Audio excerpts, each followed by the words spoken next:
Network Entertainment.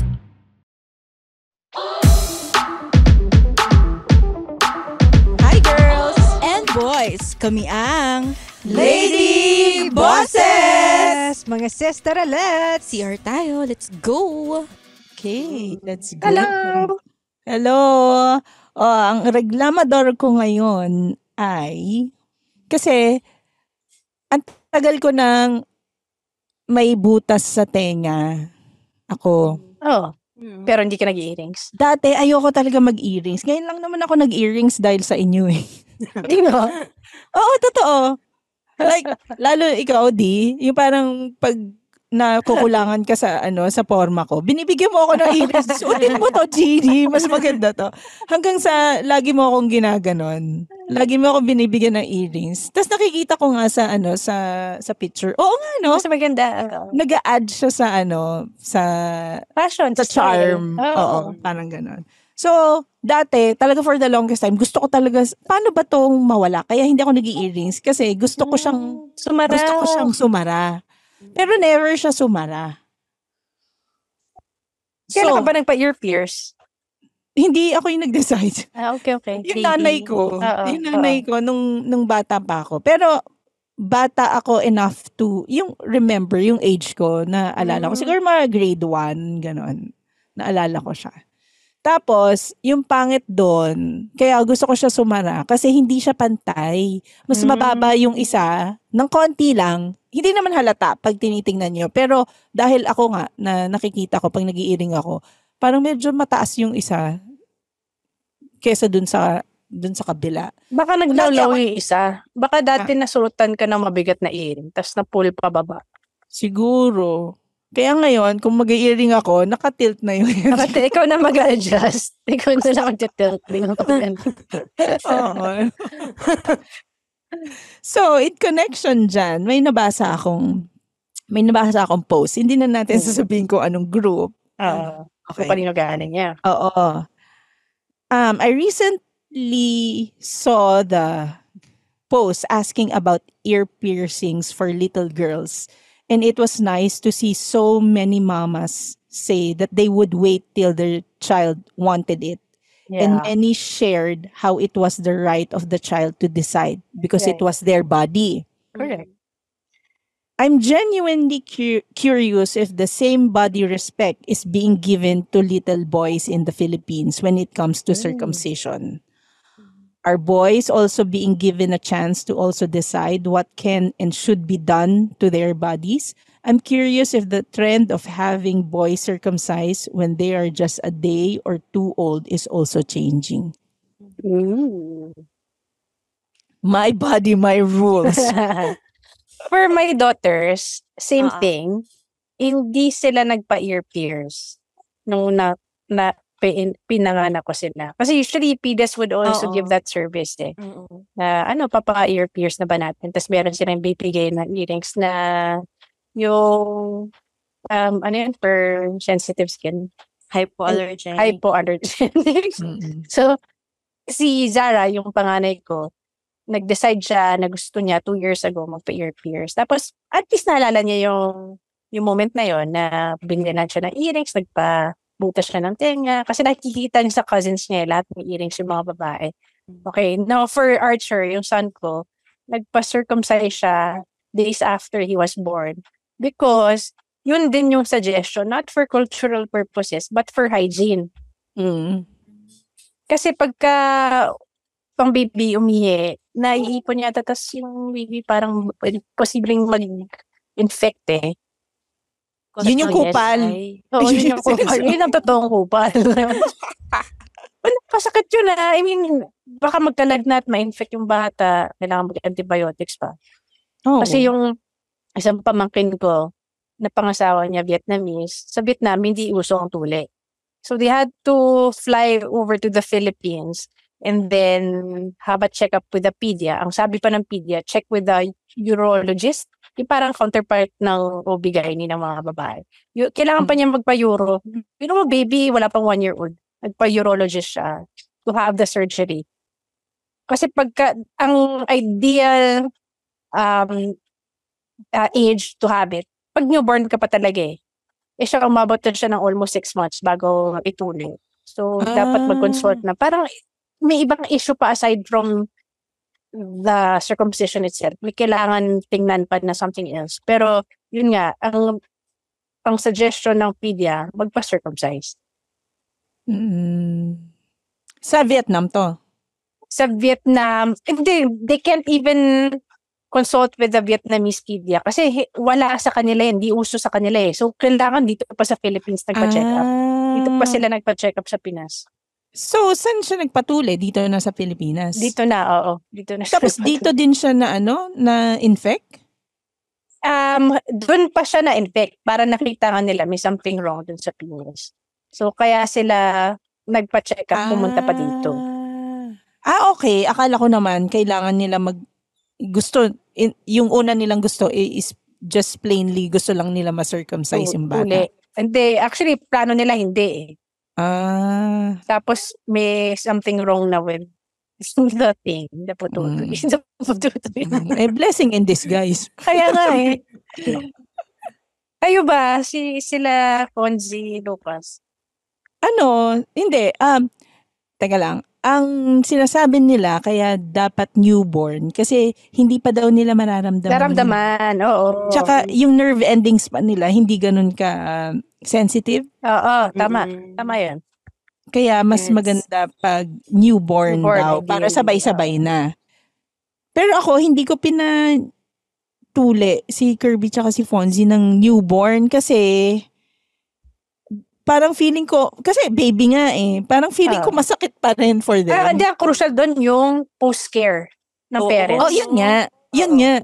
Kumbaga parang magpapadede na ako and all, mag-aalaga ka pa ako ng baby, tapos alagaan ko pa yung sugat nila. So parang, sabay-sabay na ng sobra. It's ako na magkakasugat sa sa utak nito. Alam mo yun? Kumbaga ako na yung mahihirapan. So parang nakakaawa actually itsura ng baby na tuloy. Yung din tuloy ba siya, no? Lucas ng newborn. Sapot pa siya. Pero nakakaawa itsura. As in, parang dugong clot, parang blood clot na on the tip of the penis. Sure. Tapos, di ba yung baby, iiyak lang sila, pero hindi mo alam kung yung sugat ba or gutom ba sila. So, parang ang una mong iisipin, yung sugat to, tapos kakalikutin mo yung niya, tapos pupunta ka dun, kukulitin mo yung pedya niya. Kami naman din kasi, kaya kami nag-decide na ipa-circumcise na siya as newborn. Si Arch kasi ganon. So, na-appreciate niya yung gesture ng mom niya of deciding to have the circumcision when he was born. Kasi walang trauma. Hindi niya maalala. Si Fonzie, na pinatuli ko siya sa nung pandemic. Kasi nasa na kami nun sa probinsya na nun. Sa Dupax? As in, traditional way of tuli? Ay, hindi. Siyempre hindi. Tapos may mga kakilala na kasi kami sa hospitals, kaya mas madali siya. Laser na ba ngayon daw? Hindi ko merong laser na nung time na yun. Pero sa akin, hindi naman hindi, after ng traditional. Yung traditional talaga, di ba doon sa dagat or something? Tapos duduruan ng yan na guava leaves. Parang hindi yan. Yung traditional siguro na nasa hospital. Traditional sanitized. Sanitized tradition. Masakit daw ba? Masakit pa rin no? Kasi may anesthesia. So, yung mismo nung time na kinakat, hindi masakit. Kasi, aantayin mo na nila bago numbed na yung wala talaga maramdaman. Wala talaga. Sa kanila ikakat. Yung naramdaman na lang nila ni Fonzie nung nawala na yung wear off na. Right. So, yun. Pero hindi daw totoo yung yung tutubo ulit. Kasi iba, ayaw nila ipa-circumcise habang baby. Kasi parang bumabalik yung foreskin. Totoo ba yan? Hindi. Well, hindi naman daw. Baka rare cases. Oo. Pero si Lucas, kailangan mo papatuloy. Pag na siya, na peer pressure na siya. Pag may bulbul na siya. Kasi ng generation na lang, Ewan ko doesn't matter anymore. Para hindi namin naisip, parang hindi namin na-consider kung ipapatuloy siya. Ganun. Parang ang assumption lang namin ni Mike, tutuliin siya pag yung magpo-puberty nga.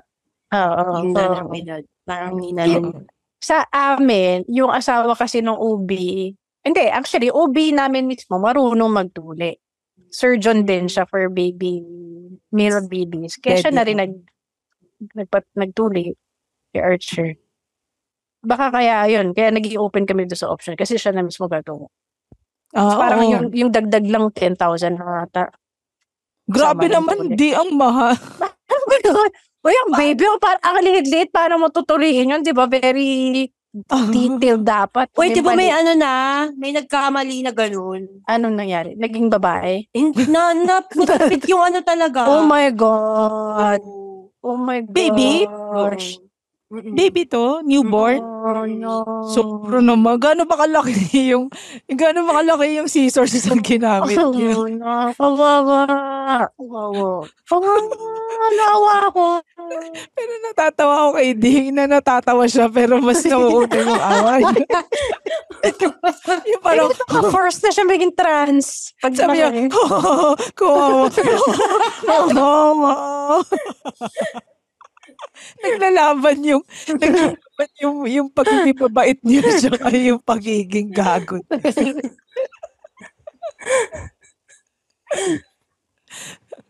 Pero yun nga, paano kung si Archer, kasi di ba yung generation nila ngayon, parang, my body, my choice nga, di ba? Oo. Paano pag lumaki na siya, tas, dinalikan kanya, Mami, bakit mo ko, pinatuli nung bata ako? Parang ganun. Pero ginawa naman namin, not because of culture or religion. It's for hygiene, para for his own health. Sa bagay, pag usapang science tsaka usapang medical health na wala na silang. Bro, wala nang sabat yun. Oo. Gusto mo ba mamatay? Tapos sumagot, no? Yes! Yes. Saka mabaho daw kasi talaga, di ba? Libag, parang naipang libag tsaka ihi. Yak!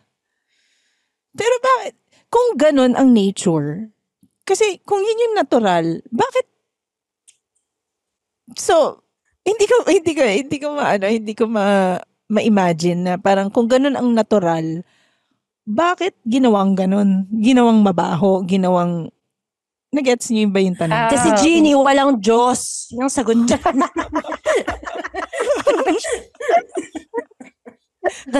Or meron, Tilio lang talaga yung Diyos natin. Or baka it's intended to be cleaned every day. Kaso knowing guys, hindi sila ganun ka-OC about their hygiene. Kaya naiipon. Kung religiously, naliligo ka, malinis pa rin siya. I mean, hindi mo kailangan magpatuloy siguro. I don't know. Tsaka parang, diba sa mga Jewish nag-start yung tuli? Tapos parang marker sila na sila yung chosen people. Kasi tuli sila. Labo, no? Kasi mabango yung down there. Pucha, yun yung rason, no? Chosen people dahil tuli kayo. Pero paano na umpisa yung tuli? Yung procedure na ganun? Bakit nila naisip magpatuli? Baka sa hygiene din, na amoy nila na mabaho. Hindi ko lang alam ba't na-connect sa religion. Baby din nila tinutuli, di ba, babe? Oo. Talaga ba? Parang rite of passage nga. Rite of passage nila. May tawag sila sa ritual na yun eh. Ano? Tapos may mga tao, ganun. Nanonood? Oo. Alam ko sa Mrs. Maisel may ganung eksena eh. Yung sa panganay niya, tama ba? Hindi pa yata. Baka ibang show pala yun. Pero, naalala ko nga, kasi si Mama, di ba, nagtutuli si Mama eh.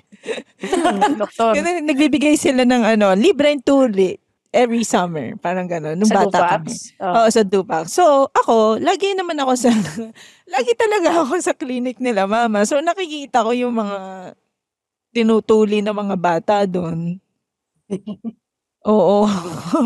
Ano? So, pinapanood mo? Kaya hindi makaligaw sa akin yung mga nandun dahil alam ko kung sino yung kupal sa kanila.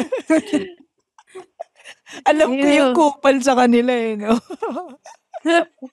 Hindi kita nakita. Hindi kita nakita sa clinic nung bata tayo. So, therefore, kupal ka. Ang weird. Sa isang tribe sa Africa, maski yung mga babae, pinapatuli. Oo nga. Para hindi nila magustuhan yung sex. Para they would still remain loyal with their husbands. Pucha naman! Di every time na lang nahihingi yung husband nila. Ayoko nga, masakit. Nga, yun nga rin.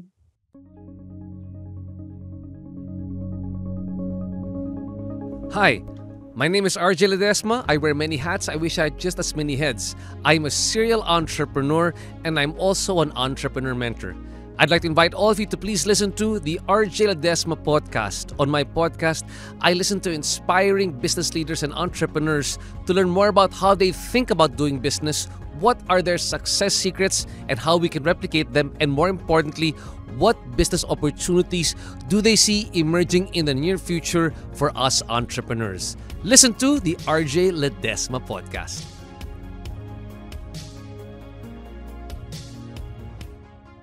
I don't know.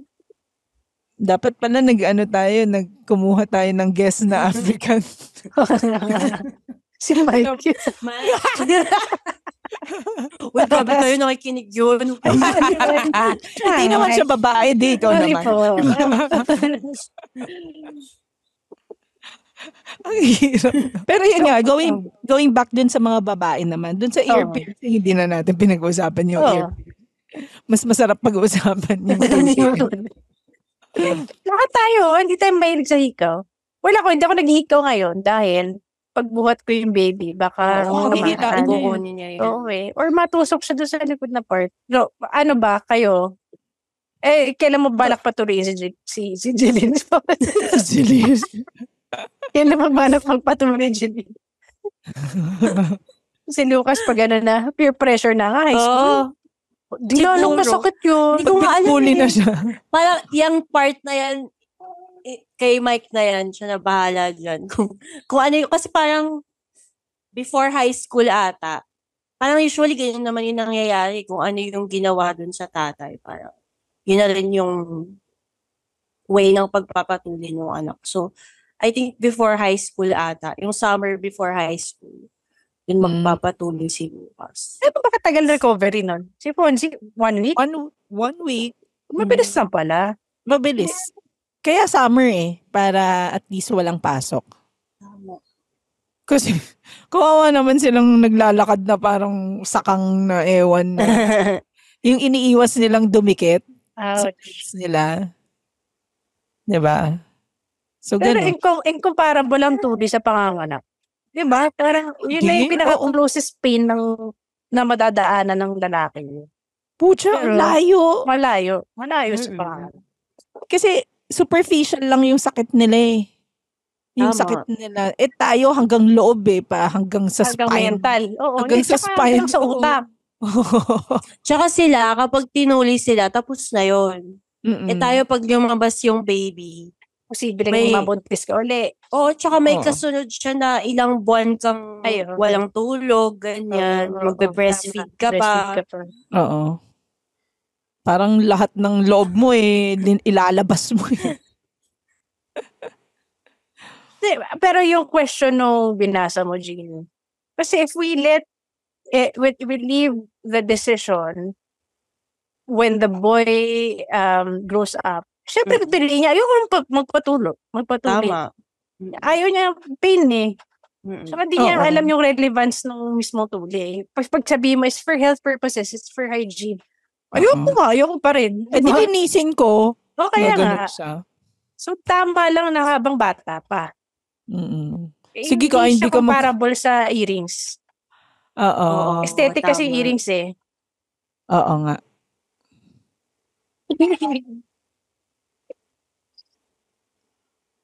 Oo nga, no. Ba't kailangan ba kasi ng earrings?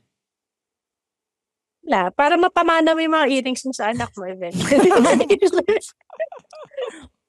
Para mabigyan siya ng earrings. Gold earrings. Hindi, yung ibang baby, pag mukhang lalaki, pinapabutasan. Oo nga. Para, girl yan, no, may earrings. Ganun ba? Meron Marker. ng turban eh.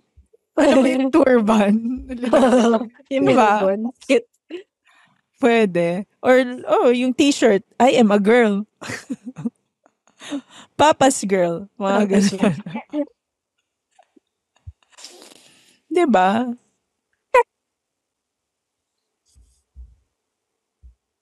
Pero feeling ko din, kahit masakit siya, ayaw kasi ng mga, yan yung time na very conscious yung mga bata sa pang-aasal, ganyan, social acceptance. Feeling ko, papayag pa rin sila. Sabagay, oo. Diba? Pag peer pressure na, compare na sila ng penis. Alam ko, nagpapakitaan pa nga yung mga yan. Pag one boy school, no? Kadiri. Yeah. Kadiri. Hindi, pero totoo yun. Kinukwento rin ni Archie pag sa locker room. Compare sila. Bakit kaya? It's a man thing. I don't know. It's so gross. Pero, Tayo nga rin. hindi, tayo ba? Di ba tayo sa boobs naman daw? Pero ako, hindi ako. Hindi naman kami nagpapakitaan ng boobs, guys. Oo. Pero nagkakantsawa na, yung kaya natin na, laki ng boobs yung mga. Pero hindi mo kakapain, hindi mo papakita. Oo, hindi. Baboy. Feeling ko yung pasimuno doon, buddy. Oo nga. Actually, mga closet gays, no? Pakita ko, parang. Ako naman dyan. Mga iba naman ito. Pawak, bro. Oo, may ganyan. Nako.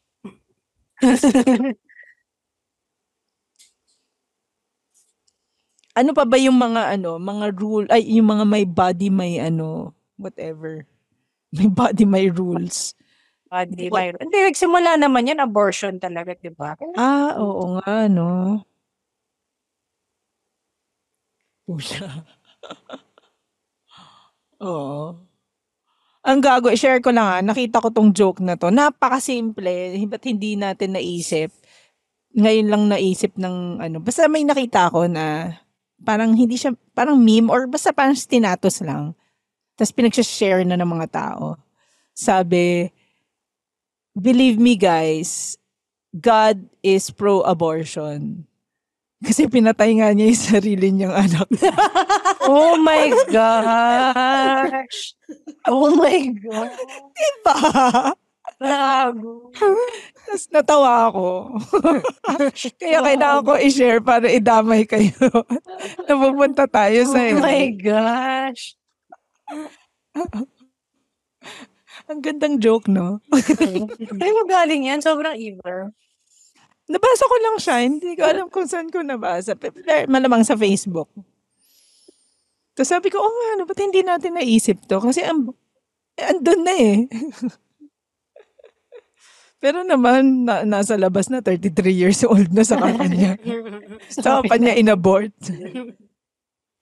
Ay, eto pa pala. Hindi na ngayon babae lang ang linalagyan ng pierce, di ba? No, hindi, pero baby, pag baby pa lang. Usually girl lang. No? Girl lang talaga pag baby. Pagka tanda, I mean, si Aga Mundak may ear piercings, may earrings. Tsaka Cesar Montano yata. Oh, marami actually na naka-pierce na ng mga. Pero, is it attractive for you guys? Do you find it attractive when men wear earrings? Dapat bagay sa kanila, hindi naman. Meron kasi yung bagay sa kanila na astig tignan. Meron kasi yung parang, ano yan? Bakit ka nakainit? Lalo kung diamond, no? Parang weird. Diamond earrings. Pero hindi ako makahanap ng maangas na earrings for guys. Unless yung parang stud lang na silver siguro, ganyan. Tsaka isa, wag dalawa. Meron yung yung pinapalaki nila, hindi ko alam tawag nun. Yung pinapalaki. alam ko yung kulay itim. Oo. Oo, yung pinapalaki. Merong may bagay sa kanila eh. Yung, Si Jay, 'di ba si Jay ng ano nga tawag doon? Ano nga tawag? Nakalimutan ko si Jay. Yung Kamikaze. 'Di ba may mga ear piercing siya na bakit matches with the tattoo? Kung wala kang tattoo tapos may earrings ka, ano ka ba? Tapos sobrang puti pa ng mukha mo. Gano'n. May foundation. Kinol ka pa, gano'n.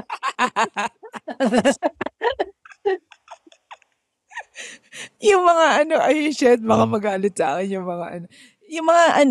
mga shit, magagalit sa akin yung mga taong to. Yung mga mahilig sa F-Force, yung mga SB, yung mga, tawag doon? Yung Korean, mga K-pop. Di ba mga yun? Wala, sa Ivan mahilig sa K-pop to. Ay, sorry. yung mga mapuputi yung mukha, tapos naka-ear pierce sila. Oo. Yung masyadong malinis yung dating nila, tapos naka-ear pierce sila. Mismo K-pop singers. Sila mismo. Tokado na yung mga yun. Oo. Pero they're not gay daw. Cultural lang din na kailangan mo very feminine features sa Korea. North Korea. So, si Kim Jong-un. Ear piercing siya. Actually, wala ba? Pero di ba very progressive na yung mga ngayon, yung schools, nag-aalaw na sila ng kulay ng buhok, di ba? Talaga ba? Alam ko, high school pa lang? Ay, syempre hindi. Yung mga college. Dati talaga kahit college, di ba? Yung inaalaw lang dati, UP. Pero ang inaalaw lang doon, nakapambahay. Chinelas. Oo. Pero hindi inaalaw yata dati yung sobrang loud na fashion sa buhok or sa, di ba? Pero ngayon, very progressive na. So, pero hindi pa rin, hanggang ngayon pwede na rin siya sa work, di ba? Actually, depende rin sa company. Depende rin. Oo. May mga nasalihan ko hindi. Kaya naman masyadong may nakita ako na mga flight attendants sa isang airline company pero sa ibang bansa to. Pwede na yung tattoo. Okay. Pwede na sila nakatattoo. Na visible tattoo, Oo, visible. Gusto mo ba coffee or tea? Or me? Nakakatakot. Kung ano na lang po meron.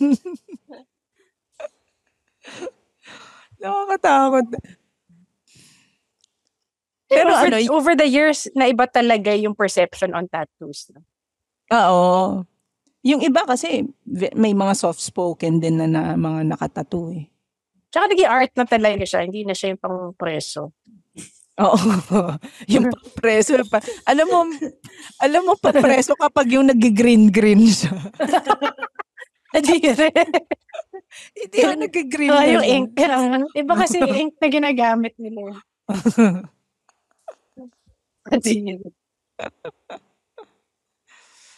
Pero sa ibang tribe, like sa Africa, di ba, parang talagang rite of passage nila. Ano kayang yun? Like, kaya mo yung pain? Yun ba yung nila? Baka threshold, to make you stronger. Pati yung sa isang tribe, I don't know if it's Malaysia or Thailand, yung nilalagyan ng chain yung leeg para humaba yung leeg. Oo. Oo. Yun naman daw para hindi ka umalis sa tribe. Para nga, pagka kumuwalas ka, aalisin nila yun. Magiging immobile ka pagka wala ka nun. Kasi hindi na stable yung leeg mo. Ba't ka natatawa, Jamie? Kasi kapag tumakas ka sa tribe, kita ka pa rin nila. Dahil lang hapa ng leeg nila. Saan ka pupunta? You are 200 meters away. I can still see you. Ba? Hindi naman magiging giraffe. Parang kakabara yung leeg. Parang hindi sila stable pag wala yun. Hindi, tsaka parang pinagyayabang nila. Made of gold yata yun or some other material. Talaga? Parang it's bragging your wealth also.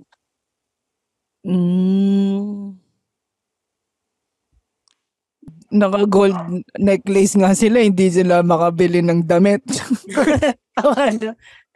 Topless. Yun ang siguro, Kayo ba, kunyari kung hindi na-invento ang clothes for the girls, walang bra, topless lang lahat ng babae, okay sa inyo? Wala naman. Oo naman. Walang comparison eh. Oo. Tsaka wala namang sense of malice na pagka kunyari pantay-pantay na eh. Na lahat kayo nakaubad. Sana pantay-pantay yung laki. I doubt it. Pero hindi, wala. Sa akin nga, mas gusto ko nga na, hindi na lang lumabas si Adam and Eve sa paradise. Di ba? Kahit dumami tayo doon, at least sagana tayo sa loob. Yun lang. So parang tayo nagchichismisan lang talaga. So, sa mga listeners namin, pwede naman kasi kayo sumama sa amin. Sabihan nyo lang kami kung gusto nyo sumama. Itasasama namin kayo. Or mag-comment sila doon sa ating Facebook group. Lady Bosses, Barbies and Cats. So, mula sa kaboses ninyong alam kung sino ang kupal sa Dupax del Sur, Gino Lakay. Mula sa kaboses niyong suputang anak, Juline Pulvillas. Mula sa kaboses niyong pro tuli, si D. Kami ang Lady Bosses! Uy, pro tuli din naman kami din. Patuloy niyo yung mga anak niyo, no ba? Hihintay pa eh. Buti na lang, gusto ko tuli. Buti na lang nandito tayo sa Pilipinas. Pero ang inaalis lang talaga skin eh. Walang laman. Oo. Yak. So, pwede preserve yun? Yak, ikaw kung gusto mo. Hindi kasi diba ako tinago ko yung umbilical cord. Hindi ko alam kung dapat ba tinago ko yung foreskin. Yak. Baka hanapin ang anak ko eventually. Ayun. O siya. Bye. Yay. Bye. Thank you, girls. Oo, bye-bye. Bye. Thank you, Ivan. Thank you, Ivan. Bye, Jeline. Bye, Dee. Bye-bye. The opinions of podcast creators, hosts, and guests are not necessarily reflective of the official stance of the Pod Network Entertainment, its hosts, or other network programs. The content created by the people behind the podcast is personal and not meant to harm any religion, ethnicity, group, organization, company, or individual.